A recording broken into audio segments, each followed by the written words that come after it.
सरकार हमारी है, एजेंडा हमारा है, तो काम हम ही करने दीजिए ना।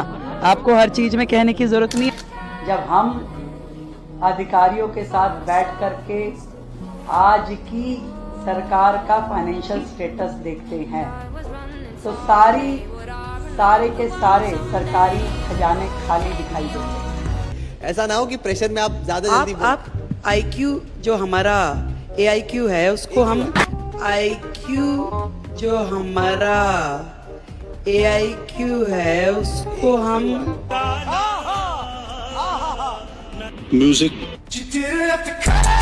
निरादर माना जाएगा। दसों की सन माननीय उपराज्यपाल के प्रति निरादर। आजम भगत सिंह की फोटो हटा दी गई है जो नमस्कार साथियों, मैं आपका आर्यन गौरव स्वागत करता हूं हमारे आर्यन गौरव की इस मेन चैनल पे। दिल्ली इलेक्शन 2025 के फाइनली परिणाम सामने आ चुके हैं। नए मुख्यमंत्री के चेहरे के रूप में हमारे सामने आ चुकी हैं श्रीमती रेखा गुप्ता जी। काफी ज्यादा चर्चा का विषय बनी हुई हैं और हर जगह सिर्फ उनकी ही चर्चा हो रही है। तो फिलहाल एक बार प्रेजेंट को यहीं रोकते हैं और एक बार पास्ट में चलते हैं एंड एक बार उनकी हिस्ट्री को जानने की कोशिश करते हैं। 19 जुलाई 1974 को हरियाणा के जुलाना में श्रीमती रेखा गुप्ता जी का जन्म हुआ। इसके बाद एजुकेशन की बात करें तो उन्होंने दिल्ली यूनिवर्सिटी के दीनदयाल कॉलेज से अपनी ग्रेजुएशन कंप्लीट करी है और उन्होंने अपनी लॉ की degree IMIRC college of law जो कि गाजियाबाद में है एंड चौधरी चरण सिंह यूनिवर्सिटी मेरठ के अंतर्गत आता है, उन्होंने ये डिग्री 2022 में अपनी कंप्लीट करी। बात करें अब उनकी पर्सनल लाइफ की तो उनकी शादी हुई थी मनीष गुप्ता जी से जो कि एक बिजनेसमैन है। इसके अलावा उनके 2 बच्चे भी हैं जिसमें से एक बेटी है जो कि उनके हस्बैंड को हेल्प करती है उनके बिजनेस के कामों में एंड उनका एक बेटा भी है। तो अब जानते हैं रेखा गुप्ता जी के पॉलिटिकल करियर की कैसे शुरुआत हुई। तो सबसे पहले उन्होंने अपनी पॉलिटिकल करियर ABVP के मेंबर की तरह से ज्वाइन करके स्टार्ट करी। साथ में वो RSS के भी मेंबर रह चुकी हैं। ABVP के मेंबर बनने के बाद से 1996 में वो इलेक्ट होती हैं डूसू के प्रेसिडेंट के रूप में। इसके बाद से वो 3 बार काउंसलर रह चुकी हैं और साथ में वो मेयर भी रह चुकी हैं साउथ दिल्ली म्युनिसिपल कॉर्पोरेशन। इसके अलावा ये नेशनल वाइस प्रेसिडेंट भी रह चुकी हैं BJP महिला मोर्चा की एंड साथ में वो जनरल सेक्रेटरी भी रह चुकी हैं BJP दिल्ली की। दिल्ली इलेक्शन 2025 में शालीमार असेंबली कॉन्स्टिट्यूएंसी से वो चुनाव में आई और आपकी वंदना कुमारी को हराते हुए जीत हासिल की एंड फाइनली हमारे दिल्ली की नई मुख्यमंत्री बन चुकी हैं वो। आई होप श्रीमती रेखा गुप्ता जी की जर्नी समझ आई होगी। पर अब वीडियो में आगे बढ़ने से पहले आप वीडियो को लाइक करिए, चैनल सब्सक्राइब करिए और कमेंट बॉक्स में जल्दी से बताइए कि आपकी क्या राय है। आपको क्या लगता है कि आने वाले टाइम में श्रीमती रेखा गुप्ता जी हमारे दिल्ली को किस लेवल पे लेके जा सकती हैं। अभी तो उन्हें CM बने हुए करीब सिर्फ 20 दिन ही हुए हैं। अब देखना ये है कि क्या करा है उन्होंने पिछले 20 दिनों में अब तक। दिल्ली को क्राइम फ्री करने के अपने संकल्प पर रेखा गुप्ता तेजी से आगे बढ़ रही हैं और इसीलिए दिल्ली में ऑपरेशन मिडनाइट शुरू हो चुका है। दिल्ली की खराब सड़कें भी आपको दिखाता हूं मैं। ये ऑपरेशन मिडनाइट की तस्वीरें हैं। 2000 से ज्यादा पुलिस वाले इस वक्त सड़कों पर मौजूद हैं और ये दिल्ली की खराब सड़कों की तस्वीरें। ये तस्वीरें भी CM रेखा गुप्ता ने देखी और इसीलिए PWD के अधिकारी को अल्टीमेटम दिया और एक तारीख तय कर दी गई कि दिल्ली के 7000 से ज्यादा गड्ढों को पूरी तरह भर दिया जाए। इसी तरीके से दिल्ली में पानी की किल्लत सबसे बड़ी समस्या है और रेखा गुप्ता ने आज खुद रेखा गुप्ता शालीमार बाग पहुंची, समस्या को करीब से देखा, लोगों से बात की और पानी की समस्या पर एक्शन लिया। और एक और मुद्दा जिस मुद्दे पर चुनाव लड़ा गया जो लगातार चर्चा में रहा वो है गंदी यमुना। लेकिन आज CM रेखा गुप्ता के मंत्री एक्शन में। प्रवेश वर्मा को आप देखेंगे जो खुद बोट पर बैठे और यमुना नदी का हाल जाना। यानी रेखा ने जो देखा उसके हिसाब से एक्शन लगातार हो रहा। ये सारी क्लिप्स आपने तो अब तक देख ही ली होगी। सरकार हमारी है, एजेंडा हमारा है, तो काम हम ही करने दीजिए ना। आपको हर चीज में कहने की जरूरत नहीं है। जब हम अधिकारियों के साथ बैठ करके आज की सरकार का फाइनेंशियल स्टेटस देखते हैं तो सारे के सारे सरकारी खजाने खाली दिखाई देते हैं। जिसके बाद से रेखा गुप्ता जी को बहुत ज़्यादा ट्रोल किया गया नेट पे और बहुत सारे अलग अलग तरीके से निगेटिव PR भी हुई उनकी। पर फाइनली इंटरनेशनल वीमेंस डे के दिन उन्होंने इसका करारा जवाब दिया है। अंतर्राष्ट्रीय महिला दिवस के मौके पर दिल्ली सरकार महिला समृद्धि योजना के लिए नामांकन शुरू कर रही है। इस योजना के तहत सरकार महिलाओं को हर महीने 2500 रुपए की आर्थिक मदद देगी।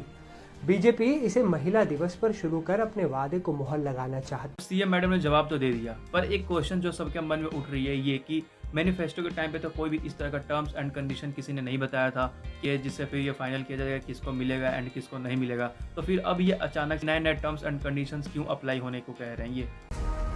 8 मार्च अंतर्राष्ट्रीय महिला दिवस है। 8 मार्च तक दिल्ली की बहनों के खाते में 2,500 रुपया पहुंचना शुरू हो जाएगा।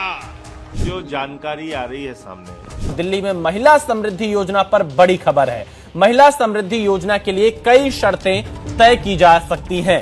आज किसी महिला के खाते में पैसे नहीं आएंगे। उससे ये पता चल रहा है कि प्रधानमंत्री जी जब भी कुछ बोलें, देश की जनता को बिल्कुल भरोसा नहीं करना चाहिए, क्योंकि उनका हर वादा जुमला निकलता है और ये वादा भी उनका जुमला निकला है। जो जानकारी मिल रही है उसमें 10% महिलाओं को भी दिल्ली के अंदर इस योजना का लाभ नहीं मिलेगा। बाकी डिटेल सामने आने दीजिए, आपको पता चल जाएगा। मुख्यमंत्री बनने के बाद से श्रीमती रेखा गुप्ता जी पहुंच रही हैं औचक निरीक्षण पे, कभी हॉस्पिटल, कभी स्कूल, कभी रोड पे। Chief Minister Rekha Gupta hit out at the previous AAP government after she made a surprise inspection across hospitals in Delhi. सरकार गठन के बाद से दिल्ली की मुख्यमंत्री रेखा गुप्ता एक्शन मोड में हैं। इन दिनों वो ताबड़तोड़ छापेमारी में जुटी हैं। गुरु तेग बहादुर अस्पताल के बाद सीएम रेखा गुप्ता ने शालीमार बाग के एक सरकारी स्कूल में अचानक पहुंचकर हालात का जायजा लिया। यहाँ उन्होंने पानी और साफ सफाई से जुड़ी दिक्कतों को लेकर स्कूल प्रबंधन और अफसरों को जमकर फटकार लगाई। पानी क्यों नहीं आ रहा मैडम? पानी क्यों नहीं आ रहा? पानी नहीं आ रहा इसमें। उधर है पानी। ये किस चीज के लिए? ये अंदर ही वॉशरूम। पीने का पानी बच्चों के लिए यहाँ नहीं आ रहा। टॉयलेट ब्लॉक्स में पानी नहीं है, तो this is not right thing. आप समझिए, आप कभी चेक करते हैं, आते हैं यहाँ तो विजिट रहती है, तो इन मैम को ये नहीं पता कि ये इन ब्लॉकों में पानी, ये मुझे ये समझाने की कोशिश कर रही है कि मैम यहाँ पानी की आवश्यकता नहीं है, बच्चों को वहाँ हमने पानी दिया हुआ है। जरूरी भी है, आखिर पता तो चले क्या हाल है अभी दिल्ली की और कितने काम की है जरूरत अभी फिलहाल दिल्ली में। अब तक इस वीडियो में हमने उनके पर्सनल लाइफ देख ली, करियर वाइज सारी चीज़ों को डिस्कस कर लिया है, लेकिन अब टाइम है अब ये जानने का कि रेखा गुप्ता जी का क्या विजन है। अब ऐसे सपने मत दिखाइए कि हम लोग बूढ़े हो जाएं और अभी भी गंदगी वहीं पड़ी। उसके लिए आपको बूढ़ा होने की जरूरत नहीं है। आप उसको 3 साल में देख पाएंगे कि आप हमारे साथ क्रूज में चलेंगे और एक ऐसा ही लाइव कॉन्क्लेव उस पर करेंगे 3 साल में पक्का। नहीं, ये लोग तालियां बजा रहे हैं क्योंकि वो चाहते हैं। इसको आप नोट कर सकते हैं, आप करवा लीजिए। कोई है यहाँ पे नोट करने वाला? सब नोट कर रहे हैं, आप चिंता कर रहे हैं तो आप डेट फिक्स कीजिए। अच्छा, इतना कॉन्फिडेंस? आप डेट फिक्स। अच्छा देखिए, पोल्यूशन पे कॉन्फिडेंस कम है, यमुना पे ज्यादा, वो क्यों? देखिए बात सुनिए, हर काम को आज हम यमुना पे काम शुरू कर चुके हैं। पॉल्यूशन पे जो काम है वो दिल्ली में ट्रांसपोर्ट सिस्टम को ठीक करना, दिल्ली के महत्व जो चीज़ें हैं वो करना, पर पॉल्यूशन एक ऐसी चीज़ है जो आपकी सारी सराउंडिंग से भी दिल्ली में आता है। उसमें जो मल्टीपल एजेंसीज इन्वॉल्व है, हमें उन सब पे काम करना पड़ेगा। और मैं विदाउट होमवर्क बहुत चीज़ें बोलना नहीं चाहूँगी। मुझे लगता है कि मैं जब अपने आप में पुख्ता जवाब देने की स्थिति में हूँ और उस काम को करके दिखा पाऊँ, मुझे तभी बोलना चाहिए। अगर आप वीडियो के इस पॉइंट तक आ गए हैं, आई होप आपको बहुत कुछ समझ आ गया होगा रेखा गुप्ता जी के एक्सपीरियंस से रिलेटेड सारी चीज़ें। पर वीडियो खत्म होने से पहले मेरे और मेरे पूरे परिवार की तरफ से आपको होली की ढेर सारी शुभकामनाएं एंड मैं आपको मिलता हूं बहुत ही जल्द एक और नए टॉपिक के साथ अगले संडे। पर आप पहले वीडियो को लाइक करके चैनल सब्सक्राइब करके और कमेंट बॉक्स में बताइए कि आपकी क्या राय है रेखा गुप्ता जी के विजन को लेकर कि आने वाले टाइम पे वो दिल्ली को किस लेवल पे लेके जा सकती हैं। वो bye bye guys, see you soon, जय श्री कृष्ण।